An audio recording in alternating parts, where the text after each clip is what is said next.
Have you ever wondered why certain people never seem to panic, even when everything around them is falling apart? Picture this. Your company just announced massive layoffs. The Slack channels are on fire. People are updating their LinkedIn profiles in the middle of meetings. Your manager, who was all smiles yesterday, won't make eye contact with anyone today. The entire floor feels like a sinking ship. And then there's that one person, sitting there, completely composed, almost disturbingly calm, like they are existing in a different reality than everyone else. And here's the part that should disturb you. When the dust settles, 3 months later, they're not just surviving. They got promoted. Or they negotiated a better exit package than anyone else. Or they used the chaos to launch something of their own. What are they doing inside their head that you're not? I'll tell you exactly what it is. They're using a mental technology that Marcus Aurelius developed while watching Rome burn. Literally burn. While a plague killed 5 million of his citizens. While his own generals betrayed him. He wrote about it in a journal he never intended anyone to read. He called it the inner citadel. And once you learn how to build it, you become psychologically impossible to destroy. The market can crash. Your industry can collapse. Your boss can lose his mind. What you construct inside yourself becomes your secret weapon. You see, Marcus Aurelius wasn't just some philosopher sitting in a garden, writing pretty thoughts. He was the most powerful man in the known world during the worst crisis in Roman history. The Antonine Plague was dissolving civilization. Germanic tribes were invading from the north. His closest allies were betraying him for power. Any normal person would have broken. Marcus didn't just survive. He wrote the most profound meditation on mental strength ever created. While his world ended, he discovered something extraordinary. The external chaos couldn't touch him unless he gave it permission. Think about your workplace right now. The constant restructuring, the impossible KPIs, the gaslighting in meetings, the toxic positivity masking deep dysfunction. You feel it eating at you.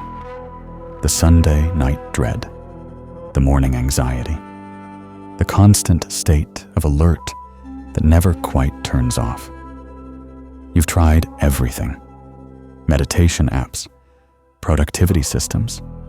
Maybe you've even considered therapy. And yet the knot in your stomach remains. That's because you're trying to solve an internal problem with external solutions. You're trying to manage chaos instead of becoming immune to it. What if I told you that the very instability destroying your colleagues right now is the exact material you need to build something inside yourself that no recession, no bad boss, no corporate collapse can ever take away? Let me tell you what's really happening in your workplace and why that calm person gets stronger while everyone else falls apart. Modern work isn't designed for your success. It's designed for your dependency. Every system, every process, every performance review is calibrated to keep you slightly off balance, perpetually insecure, always reaching for the next rung of a ladder that someone else controls. Think about it. When was the last time you felt genuinely secure at work? Not confident in your abilities, secure in your position. You can't remember, can you? That's intentional. They've turned uncertainty into a management strategy. Constant reorganizations keep you scrambling. Vague expectations keep you over-delivering. The threat of automation, outsourcing, or the next merger keeps you grateful for what you have while accepting what you shouldn't. You're living in a cortisol economy. Your stress is someone else's profit margin. And here's the truly insidious part. Everyone around you has accepted this as normal. They've internalized the dysfunction. They compete over who's more burned out. They wear their exhaustion like a badge of honor. 60-hour weeks become personality traits. Marcus Aurelius saw this same sickness in Rome. The senators scrambling for favor, the wealthy destroying each other for status, the entire empire built on anxiety and acquisition. While ruling this madness, he wrote, "The impediment to action advances action. What stands in the way becomes the way." He wasn't writing self-help. He was documenting a discovery. The very forces trying to break you can become the materials for your psychological fortress. See, the system needs you reactive. It needs you checking email at midnight. It needs you taking things personally. It needs you believing that your job is your identity. Because the moment you stop needing external validation, you become dangerous to the entire structure. That calm person in your office, they've figured this out. They've stopped playing the game everyone else is playing. They're playing a different game entirely. One where chaos is fuel, where uncertainty is opportunity, where everyone else's panic becomes their competitive advantage. Marcus ruled during a plague that killed 30% of Rome's population. Bodies were literally piling in the streets. His own adopted brother, Lucius Verus, died from it. His wife was allegedly plotting against him. His son, Commodus, was already showing signs of the madness that would later destroy the empire. Yet his private writings show zero panic, zero self-pity, zero complaints. Instead, he writes about perception, about judgment, about the space between what happens to you and how you choose to respond. He discovered that events themselves have no power to disturb you. Only your judgment about those events can disturb you. This is why your workplace chaos can't touch that calm person. They've built what Marcus called the inner citadel, a fortress of the mind that external events cannot penetrate. And once you build it, you become psychologically unemployable. You can work anywhere, excel anywhere, thrive anywhere, because you need nothing from the system that the system can take away. The inner citadel isn't a metaphor. It's a cognitive structure you build through specific practices. Marcus didn't discover it through meditation or philosophy. He built it through repetition, in the middle of running an empire during its darkest hour. Here's what it actually is: a psychological space completely under your control, where external events cannot enter without your permission. Most people have no citadel. They're psychologically homeless. Every email, every meeting, every piece of feedback crashes directly into their sense of self. They have no buffer, no protection, no sovereignty over their own mental state. That's why they're exhausted. They're fighting 1,000 battles every day on 1,000 fronts. Every slight is personal. Every setback is catastrophic. Every uncertainty is existential. The inner citadel changes this completely. It creates a protected space where you process events before they can affect you, where you examine them, judge their actual importance, choose your response. Marcus called this the discipline of perception. Here's how you build it. First, the morning practice. Marcus started every day with what he called the view from above. Imagine yourself rising up above your life, above your building, above your city. Keep going. Above the earth. Look down at your problems from cosmic height. That urgent email? It's a speck of electricity in a building you can barely see. That hostile coworker? They're one of 8 billion humans scrambling on a rock in infinite space. This isn't about minimizing real problems. It's about accurate perception, about seeing things at their actual size, without the distortion of proximity. Second, the evening review. Before sleep, Marcus would ask himself, what was actually in my control today? Not what did you worry about, not what occupied your thoughts. What could you actually control? Your effort, your responses, your choices. Everything else, the economy, your boss's mood, the company's strategy, belongs outside the citadel. Third, the premeditation of evils. Visualize loss before it happens. See yourself getting fired, losing the promotion, being betrayed by a colleague. Not to torture yourself, to remove the element of surprise, to rehearse your response, to realize you can survive anything you can imagine. This is where people misunderstand stoicism. They think it's about suppressing emotion, about becoming cold. That's completely wrong. It's about feeling everything while being ruled by nothing. That hostile email from your boss? It enters your citadel. You examine it. You feel the initial sting. Then you ask, is this about me or about them? Is there useful feedback here or just emotional discharge?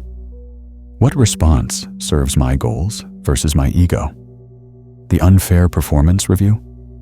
It's data, not identity. The surprise layoff?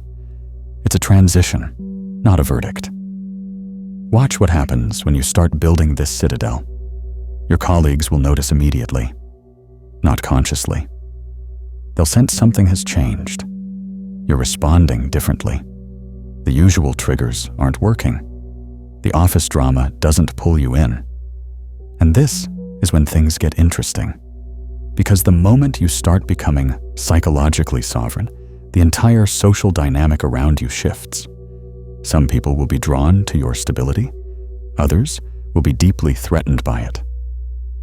Your composure is a mirror, and most people don't like what they see in it.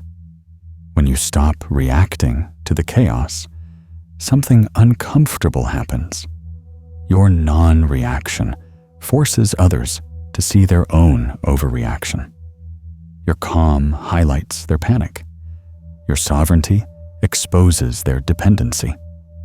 They won't consciously understand why you suddenly make them uncomfortable.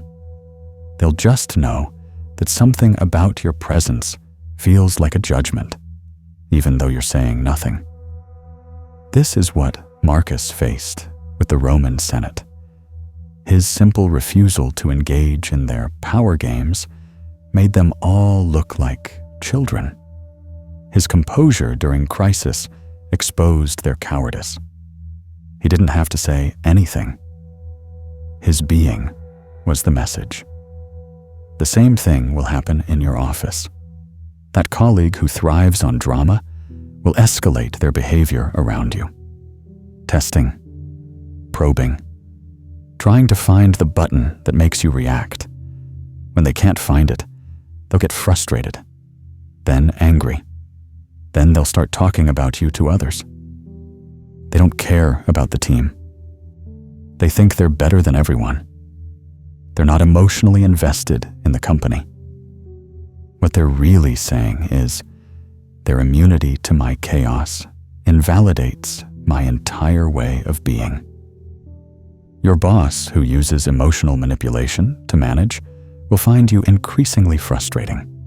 The guilt trips stop working. The manufactured urgency doesn't create panic.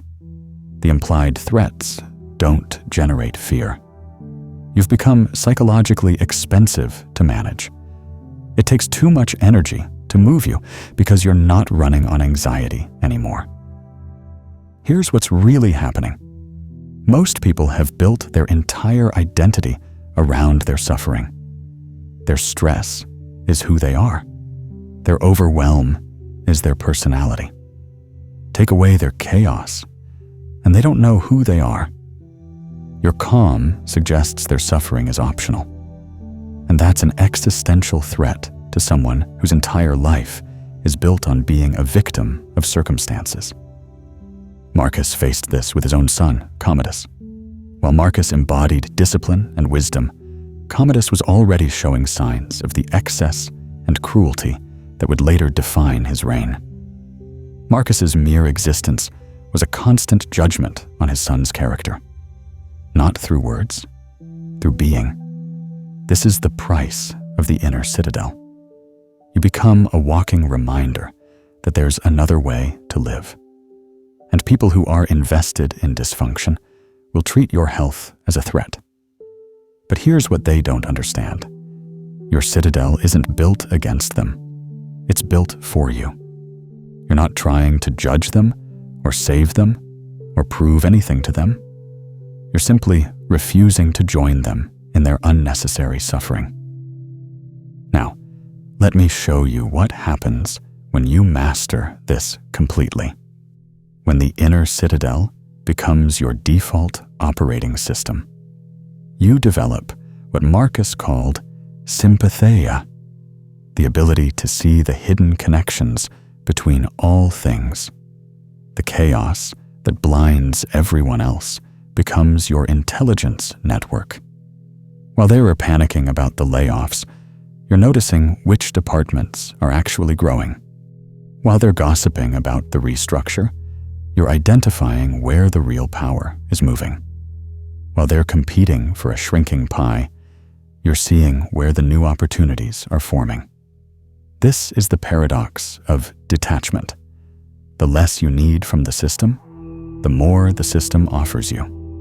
The less you chase, the more you attract. The less you panic, the more you see. That calm person in your office isn't lucky. They're operating with perfect information, while everyone else is blinded by emotion. They can negotiate from a place of non-need. They can take calculated risks because they're not afraid of loss.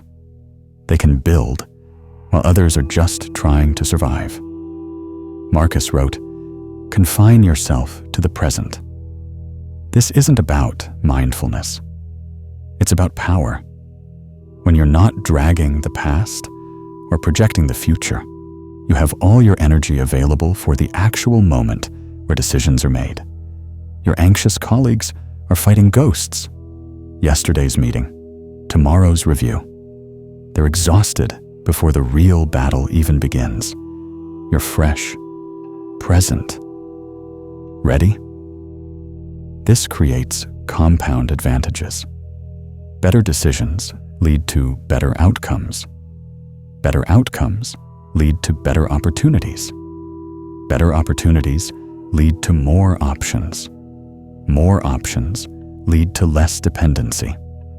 Less dependency leads to more sovereignty. Within a year, you're playing a completely different game than everyone around you. But here's the ultimate secret. The one Marcus couldn't write explicitly because it would have been too dangerous for a ruler to admit. When you truly master the inner citadel, you stop needing to win. And that's when you become unstoppable. Because someone who doesn't need to win can't lose. They can only learn, adapt, and evolve. Your colleague needs that promotion for validation. You want it for growth. If they get it, you've learned something valuable about the system. If you get it, you've gained a new platform. Either way, you advance. This is what Marcus meant when he wrote, "The impediment to action advances action." Every obstacle becomes information. Every setback becomes education. Every loss becomes liberation from something you didn't actually need. Tomorrow morning, you'll wake up to the same chaos, the same urgent emails, the same collapsing structures, the same panicking colleagues. You'll have a choice. You can join them in their anxiety theater. You can let your cortisol spike with every notification. You can let your sense of self rise and fall with every piece of feedback. You can continue letting external events have unlimited access to your internal state. Or you can begin building your inner citadel. Start with one practice, just one. When that next crisis email arrives, before you respond, ask yourself Marcus's question. Is this within my control? If yes, act without emotion. If no, accept without resistance. This isn't about becoming passive. It's about becoming psychologically bulletproof. It's about choosing where to spend your mental energy. It's about becoming sovereign over the one thing you can actually rule: your own mind. The industry can collapse. Your company can fold. Your position can be eliminated. What you build inside yourself is yours forever. Marcus Aurelius ruled the known world while it was ending. Plague, war, betrayal, the death of his children, the decline of everything he valued. And through it all, he maintained perfect equanimity, not through suppression, through sovereignty. You're not trying to rule Rome. You're just trying to survive modern work. If he could maintain composure during literal plague and war, while his own family plotted against him, while millions died around him, what's your excuse? The calm person in your office has already started building their citadel. Every day you wait, they get further ahead. Not in the game everyone else is playing. In the game that actually matters. The game of psychological freedom. Your chaos is waiting to become your strength. Your suffering is waiting to become your education. Your workplace dysfunction is waiting to become your training ground. The question isn't whether you can build an inner citadel. The question is whether you're ready to become someone your current problems can't touch. Marcus is long dead. Rome fell. The empire crumbled. Yet his inner citadel, documented in a journal he never meant to publish, has survived 2,000 years. What you build inside yourself outlasts empires. Start building. You've just learned the weapon Marcus Aurelius used to stay sane while Rome burned. Most people watching this will do nothing. They'll return to their anxiety tomorrow. They'll keep playing the game that's designed for them to lose. Choose differently. Your inner citadel is waiting to be built. Subscribe if you're ready to become psychologically bulletproof. The chaos isn't going away. Time to become immune to it.